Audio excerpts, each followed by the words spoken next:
친절한 시사, 시원한 통찰, 출발 새 아침, 슬기로운 인터뷰.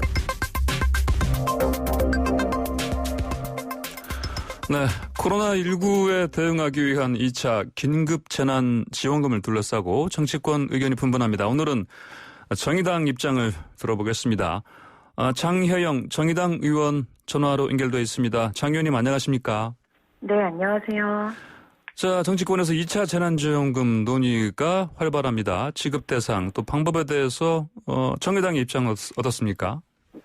네, 일단 정의당에서는 그 2차 재난수당은 전 국민들에게 다 지급해야 된다. 네. 1차 때와 마찬가지로 그런 입장을 가지고 있고요. 지급 예. 방식이나 이런 부분에 있어서도 이제 지난번과 동일하게 전 국민에게 그리고 네. 지급 시기는 가능한 빨리 이런 입장을 가지고 있습니다. 네, 가능한 빨리라면 이를테면 지금 정치권에서는 추석 연휴 전이라는 얘기를 하고 있는데. 예. 네, 맞습니다. 추석 전에 지급될 수 있도록 해야 된다는 게 골자입니다. 네, 뭐 정치권 그리고 당정도 만약에 합의를 하게 되면 이게 가능할 거라고 보십니까? 추석 전에?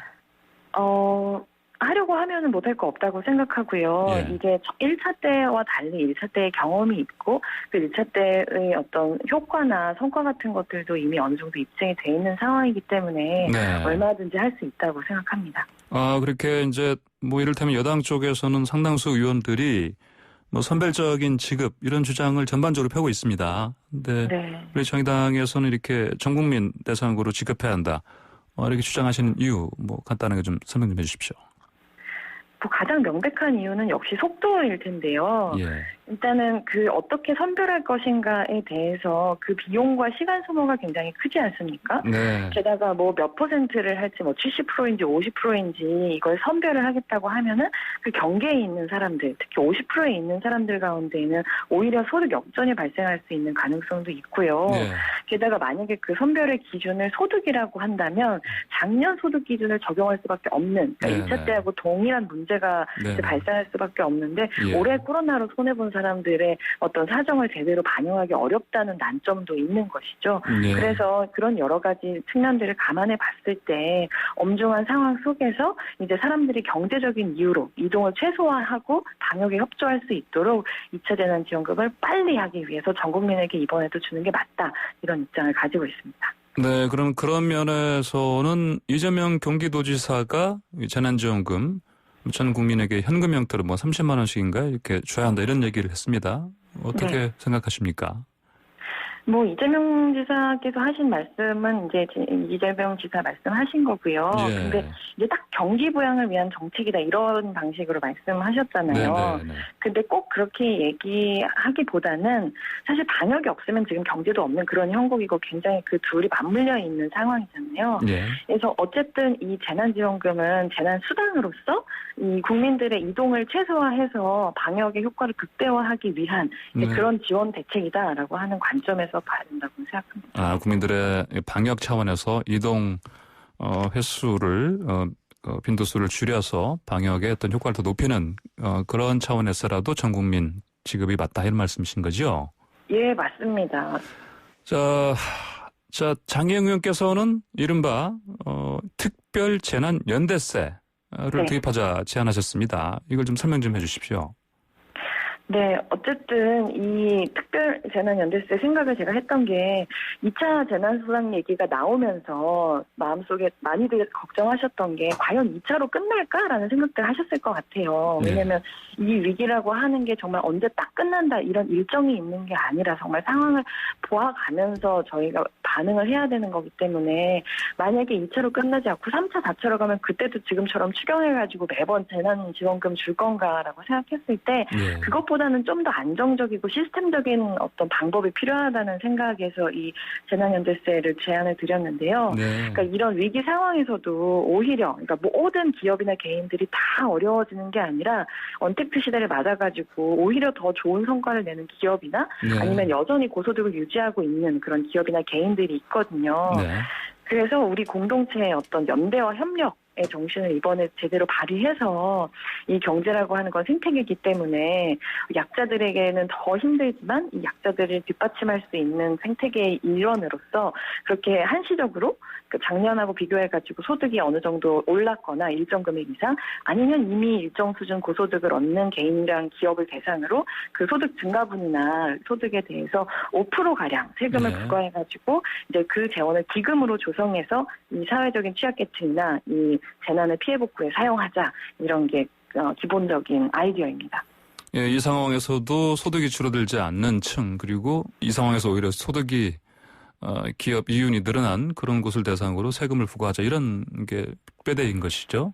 네, 맞아요. 근데 한시적으로 이번 이제 경제 위기가 끝날 때까지를 일몰시한을 정해서 이제 말씀하신 것과 같은 기업이나 개인들에 대해서 이제 세금을 만들자라고 하는 얘기입니다. 네, 그러면 이제 기본적으로 생각이 나는 게 이제 어떤 사회적인 합의 또는 반발 이런 부분이 예상됩니다. 어떻게 하면 좋겠습니까? 일단 증세에 대한 거부감은 그 세금이 어디에 쓰일지를 알 수 없다 이런 불신에서 시작되는 경우들이 많다고 생각하는데요.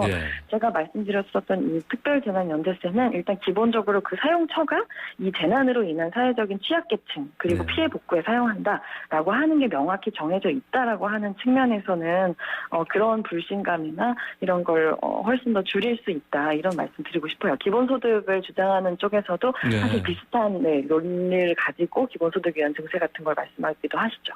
예, 알겠습니다. 자, 주제를 좀 바꿔보겠습니다. 장혜영 의원께서 최근에 성인지 관련 예산 사업에 국세청과 기재부가 무관심하다 이런 식으로 질타하셨습니다. 어떤 문제가 있어서 이렇게 질타하셨습니까? 네.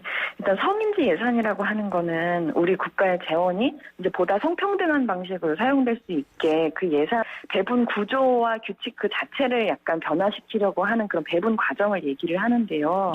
제가 자료를 받아보니까 국세청이 이 성인지 예산을 일단은 선정을 하고 그거를 이제 실천을 해야 되는데 2016년부터 2018년까지는 그 여러 사업 가운데 딱 한 개만 그 성인지 예산 사업을 선정을 했는데 그나마도 사업 달성률을 보니까 0%이고 작년부터는 아예 사업 자체를 선정하지도 않으신 거예요. 그리고 기재부는 심지어 이런 예산 사업에 주모부처인데도 불구하고 그 선정 사업 목표 달성률이 여전히 그 국세청이랑 똑같이 0%였던 거죠. 그래서 이 부분에 대해서 그냥 제도를 도입해놓고 사실상 그거를 실현하는 거에 있어서 방치했던 것이 아니냐라고 하는 취지의 질의를 좀 드렸었습니다. 근데 왜 이렇게 이 중요한 사업 부분인데 이렇게 거의 방치했을까요? 왜 그렇다고 보십니까?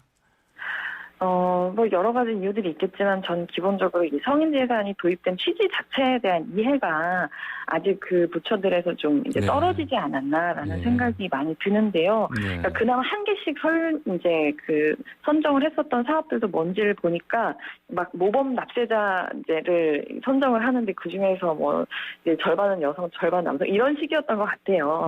근데 이게 단순히 이제 성인지 예산이 성별로 구분되는 거에 대해서 그걸 여성 할당을 실현해라 이런 종류의 기계적인 얘기가 아니라 이 말하자면 우리 사회의 성별을 통해서 존재하는 간접 차별들이 여러 가지가 있는데 이제 그런 부분들에 대해서 적극적으로 어떤 사업이 성인지적 관점에서 보완할 수 있을 것인가에 대해서 고민해서 이걸 정하라는 취지거든요. 근데 이제 그런 노력을 제대로 이제 하지 않은 부분들이 드러나서 그래서 예를 들면은 이런 사업도 성인지 예산 사업이 될 수 있다 이런 것들까지 이제 아이디어를 드리면서 좀 제대로 이 제도의 도입의 취지에 맞는 성과를 좀 보여달라는 말씀드렸습니다. 네, 그 성인지 관련 그 예산이 좀 더 늘어나야 된다고 생각하십니까? 어떻게 보십니까? 그럼요. 성인지 예산에 대한 관심과 실천은 앞으로도 훨씬 더 많이 늘어나야 되는 게 있고요. 예를 들면 그런 말씀 드렸어요. 이제 국세청에서 운영하는 대표적인 서비스 중에 홈택스가 있지 않습니까? 근데 이 홈택스의 상담 업무를 하시는 분들을 보면은 이분들이 3분 빼고 200분이 좀 안 되는데 다 여성분들이세요. 그렇다면 이 상담 업무를 하시는 분들의 처우 개선을 한다는 거는 성인지적인 관점에서 보자면 유의미한 사업일 수 있는 거거든요. 이런 방식으로 이 성인지적인 사업들을 선정하고 발견하고 발굴하고 그것들을 제대로 지원해 나가는 게 중요하다. 이거는 반드시 더 늘어나야 된다고 봅니다. 네, 알겠습니다. 자, 또 주제를 약간 바꿔보겠습니다. 그 부하 직원 강제추행 혐의 받는 오거돈 전 부산시장 사건이 이제 경찰에서는 수사가 좀 종결됐고요. 검찰의 송치 어제 된 걸로 잘 알고 있습니다. 네. 근데 13개 뭐 혐의가 제기됐었는데 성추행 혐의 빼고는 이제 상당수가 무혐의 처리됐습니다. 어떻게 네. 보십니까? 부실수사 논란이 좀 제기되고 있는데요. 어떻게 보십니까? 네. 어쨌든 사건이 이제 강제추행 관련해서 제기되고 한 4개월 정도 만에 이제 수사가 마무리되는 셈인데요. 예. 이 사건의 핵심에는 어쨌든 이 권력형 성범죄가 존재하고 있는 것인데, 이제 여기에 어떤 다른 정치적인 이제 이유들로 주로 된 고소 고발들이 한꺼번에 수사되면서 이 진작에 됐어야 되는 어떤 수사와 기소가 훨씬 더 좀 미뤄진 측면이 저는 있다는 생각이 드는데요. 네. 어쨌든 이 공대위의 입장도 어저께 나왔던 것처럼 저는 이제 재수사 핑계 하지 말고 빨리 기소하고, 그리고 또 이 피해자에 대한 2차 가해 수사도 빨리 들어가야 된다. 네. 네, 이런 관점으로 바라보고 있습니다. 네, 알겠습니다. 자, 정의당의 온라인 정기 당대회가 시작됐고, 자, 오는 30일에는 혁신위원회 혁신안 확정하는 거죠? 네, 맞습니다. 그 장혜영 의원께서는 정의당 혁신위원장 맡기도 하셨고, 그런데 혁신안에 대해서 부대표를 늘리는 게 혁신인가? 통합당 정강 정책보다 쇄신이 약하다. 뭐 이런 지적까지 나오고 있습니다. 어떻게 받아들이십니까? 그렇게 보시는 분들이 계시다는 거는 알고 있는데요. 네. 이제 그거는 이제 전체적인 혁신안의 어떤 일부 부분을 좀 침소봉대해서 말씀하시는 부분들이 있다고 생각을 하고요. 네. 정의당의 이번 혁신에서 굉장히 중요한 부분은 어떻게 리더십의 혁신을 이뤄낼 것인가라고 하는 부분인데요. 네. 이제 정의당 정치인으로서 인터뷰를 하다 보면 늘 이제 마주하는 질문이 이제 포스트 심상정에 대한 질문들인데요. 사실 심상정 대표께서 어떻게 이제 그런 지금과 같은 정치적인 입지를 가진 인물이 되셨는지를 보면 일단 그 당사자 개인이 갖고 있는 어떤 능력이나 이런 부분들도 중요하지만 또 이 당 차원에서의 수많은 당원들이 지금까지 이제 기울여온 피땀 눈물 이런 것들이 함께 뒷받침돼가지고 인물이 이제 만들어진 거라고 생각하거든요. 네. 그래서 시스템적으로 어떻게 그 심상정 이후에 우리 당의 리더십을 구조적으로 만들어낼 수 있을 것인가라고 하는 측면에서 이제 체질 개선 방안들을 여러 가지를 마련을 했고요. 그런 이제 최종적인 혁신안이 당대회에서 잘 받아들여질 것을 기대하고 있습니다. 네, 방금 이제 포스트 심상정 언급하셨지만, 네. 자, 그럼 이후에 뭐 당대표 선출도 진행이 되지 않겠습니까? 네. 네. 그러면 이제 방금 말씀하신 이른바 포스트 심상정, 어떤 뭐 당내에서는 어떤 움직임을 지금 보이고 있습니까? 네, 굉장히 아직 가시적으로 막 이제 말씀을 하시기가 출마를 하겠다 이러기엔 좋은 타이밍이 아니지만 그래도 네. 이제 움직이는 분들이 계신데 저는 개인적으로 이 타이밍에 우리 당에 필요한 리더십이 어떤 브릿지 리더십이라는 생각이 되게 많이 들었어요. 네. 그러니까 어떤 굉장히 사회적으로도 수많은 불확실성을 마주하면서 변화의 시기를 겪고 있고 저희 당 차원에서도 지금까지 정의당에서의 어떤 노말, 표준이라고 하는 것과는 좀 다른 종류의 새로운 표준. 네. 요즘에 얘기를 쓰자면 뉴노말 이런 거잖아요. 네네. 이런 게 이제 함께 대비되고 있는 상황에서 둘 중에 하나를 선택하는 리더십보다는 이 둘 사이를 잘 연결할 수 있는 어떤 그런 전환기에 통합적인 모습을 보여줄 수 있는 리더십이 등장할 거를 저는 좀 기대하고 있습니다. 예. 자, 변화 말씀하시니까 이제 뭐 또 안 좋은 이건 변화라고 해야 될까요? 고 박원순 시장 조문 논란 이후에 정의당 일부 당원들이 좀 탈당이 좀 있었습니다. 네. 뭐 이런 탈당 상황 그리고 관련해서 어떻게 뭐 대응을 해야 될지 혹시 대책들이 좀 있었습니까? 이제 당이라고 하는 건 살아있는 생물과도 같은 거니까 예. 어떤 사람들이 당을 이제 입당을 하거나 혹은 안타깝게도 탈당을 하거나 이제 이런 일들 그 자체가 아주 부자연스러운 건 아닌데 네. 이제 많은 분들께서 한꺼번에 떠나가시고 그런 건 사실은 당 입장에서는 굉장히 아픈 것이죠. 예. 하지만 이제 그러한 것들이 어떻게 우리가 정의당이라고 하는 게 한국 정치에서 포지션을 잡고 나아가야 하는 것인가를 이제 결정하는 하는 데 있어서 굉장히 중요한 하나의 뭐랄까요? 예. 생각해야 하는 지점이라고는 보지만요. 이제 그러한 여러 가지 선택들의 뭐랄까요? 해석이나 네. 관점이라고 하는 게 이번 당대회에서 그리고 이 이후에 치러질 선거를 통해서 좀 더 또렷하게 드러나지 않을까라는 생각이 듭니다. 또 떠나시는 분들도 계시지만 들어오시는 분들도 많이 계시거든요. 네, 네. 자, 이 정의당 의원 6분을 보니까요, 좀 어떻게 흥미롭다 이런 얘기를 좀 합니다. 뭐 사선 의원이신 심상근 대표. 그런데 또 이제 뭐 게임업체 재직 경력도 있는 유호정 의원도 있고요.